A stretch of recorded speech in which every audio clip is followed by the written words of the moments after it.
E o que te levou, né? O que fez você se decidir para utilizar essa ferramenta no seu dia a dia? Eu comecei a utilizar a telemedicina assim que ela foi regulamentada no Brasil, né, em decorrência da pandemia do Covid. E no primeiro momento foi permitir acesso dos meus pacientes às consultas, porque até então está tudo muito incerto, muito receio com relação a ir às consultas presenciais, e o perfil dos meus pacientes é um perfil que demanda um acompanhamento próximo. Muitos pacientes fazem uso de medicamentos controlados, que necessitam de receitas, além, claro, do acompanhamento, né, que é necessário ao longo do tempo. E, no meu caso, eu atuo muito na área de cognição. Então, eu tenho muitos pacientes com demência, que são, né, idosos, geralmente muito frágeis. Então, as famílias estavam com muito receio de estar levando os familiares ao consultório.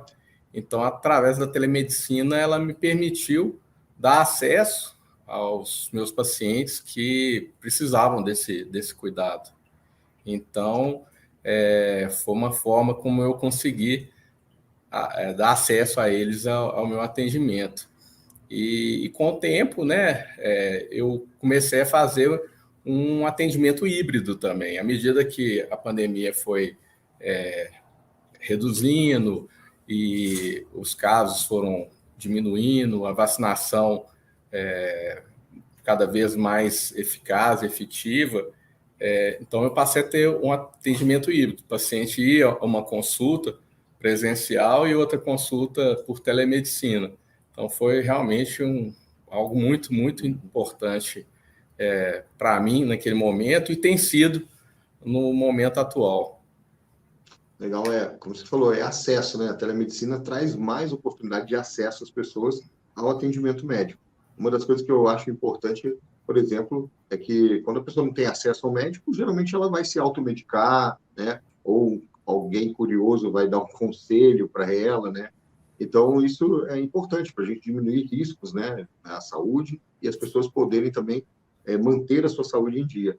E no caso, você como neurologista, tem muitos pacientes que têm essa dificuldade, às vezes, de locomoção, necessitam de outras pessoas para poder ir até um consultório, né? Um familiar, um cuidador, né?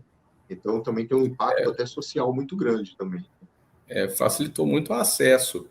E um fato também interessante que ocorreu há um tempo atrás foi uma época de chuva aqui na cidade, aqui na região, e que realmente estava muito complicado para os pacientes virem ao consultório, e por questões da natureza, né, até uns anos atrás não seria possível ajudá-lo, né, resolver aquela demanda, aquele problema.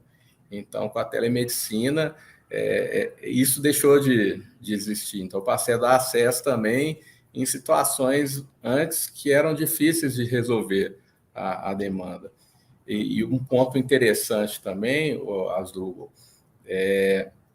várias doenças, como eu disse, que eu trato, elas demandam de receita. E era muito comum, no final de semana, por exemplo, acabar a medicação, então, que seria um grande problema, afinal de contas, muitos dos medicamentos não podem ser interrompidos de forma abrupta, e dessa forma eu pude dar acesso também a esses pacientes que talvez ficariam aí 1, 2 ou 3 dias sem tomar o medicamento, porque não teria como estar consultando de forma presencial. Então, realmente é a questão do acesso. E você sentiu que desafios, assim, para você implementar a telemedicina na sua prática clínica, lá atrás, né? Foi um desafio, né? Às vezes é um desafio no dia a dia também, né? Algumas coisas, né? Como tudo que é novo, né? Tudo que começa do zero é bem desafiador. Então, a gente, pelo menos, tinha certas dificuldades, certos receios, apesar da legislação permitir, né, a teleconsulta, mas A gente não sabia direito, em que plataforma pode ser utilizado, como que é a receita eletrônica, como que eu vou examinar de forma virtual meu paciente. E isso entra aí o curso, né, que me permitiu ter o conhecimento teórico para me preparar para esses desafios, né? Saber quais as melhores plataformas, ter mais segurança graças às aulas de legislação, né? Mostrando que realmente tinha toda uma segurança com relação àquilo, receita eletrônica e por aí vai. Então, esses foram os principais desafios. E também, no início, alguns pacientes tinham uma certa dificuldade, uma certa relutância com relação à telemedicina, mas aos poucos essa objeção foi reduzindo, porque viu-se, né, o quanto que é prático uma consulta online, que nem sempre é necessário uma consulta presencial para resolver aquela demanda naquele momento. Tem muitos pacientes, né, você que trabalha com pacientes crônicos, né, que são pacientes que precisam de acompanhamento, e muitas situações que não precisa mais do exame físico, né? Em alguns momentos, você já fez o exame físico numa consulta, né? É uma consulta de acompanhamento e, teoricamente, não ia mudar nada, né? Na conduta, fazer ou não o exame físico, né?